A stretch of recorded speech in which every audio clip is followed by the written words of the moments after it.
A 50-foot Speaker of the House, Nancy Pelosi, stars in a conservative political ad. Yes, things are getting pretty rough out there. Pollster Frank Luntz joins us. Frank, what is this ad and what's the reaction to the ad? Well, the ad was run as an independent expenditure campaign in that open seat race in Pennsylvania, and it didn't do well there. And in fact, in our testing for Fox News of over 200 ads at this point, it's one of the worst tested ads of the entire campaign. I want to give viewers the chance to watch it, and then I'll explain to you why it does so badly. Now, as you watch the ad go, you'll see a red line and a green line. The red line represents Republicans. The green line represents Democrats. If the lines go above a 60, it's a really good ad. Let's take a look at the Nancy Pelosi ad. Once, Nancy Pelosi was safely confined to liberal San Francisco. But Harry Reid and Barack Obama had other plans. Under my plan, electricity rates would necessarily skyrocket. Now, gorged on our taxpayer dollars, Pelosi has grown into a power-hungry Goliath, defying the will of the American people. Who has the power to stop her? Who can save America? You, the Pennsylvania voter. Vote May 18th, the day we fight back. Right Change is responsible for the content of this message. Now, I realize that conservatives watching are probably laughing at this point.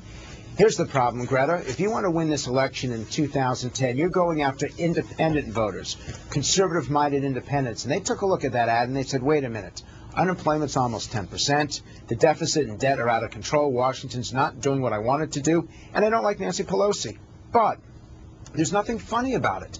I don't want to be laughing at my ads. I want someone who empathizes with me, who understands what I'm going through and wants to make a change. It was just too negative, too in your face. Now let me show you the alternative. And this is Harry Reid's ad. You'll notice that in the most recent polling, Reid's got a 7-point lead over his Republican opponent, Sharon. I think this ad is one of the reasons. It's been running for a few weeks. Harry Reid talks about health care reform. Notice how high the green line, the Democrats climb. That's not a surprise. But the Republican line, even that gets to a 60. Let's take a look. For Linda Ellen, a car accident meant surgery and a back held together with titanium. Her 10 drugs cost her $5,000 a year, forcing her to skimp on her medicine. Linda's been caught in the Medicare donut hole. I backed health reform and this message because 58,000 Nevada seniors will get prescription help this year. And over time, the donut hole will close entirely. I'm Harry Reid.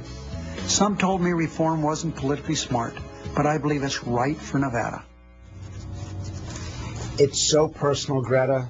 It's Harry Reid. It's frankly Harry Reid at his best. And again, I realize that many viewers don't like the senator, but a majority of Americans support health care reform. They just don't support Obama's health care reform. And a majority of Americans will be sympathetic to the individual in that ad. And so it's the perfect combination of sympathy, empathy, and a positive message.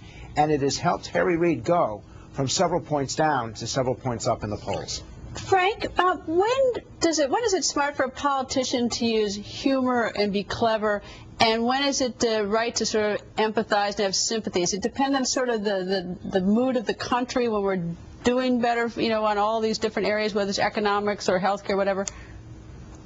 Exactly. It depends on whether we're in pain or not. If we're in pain, there's nothing we want to laugh about. Americans are angry now. They're not in the mood to be joked with. These are serious issues. These are, to some people, the American way of life is under threat. And so to try to make it into a joke is actually minimizing the issues. Go ahead.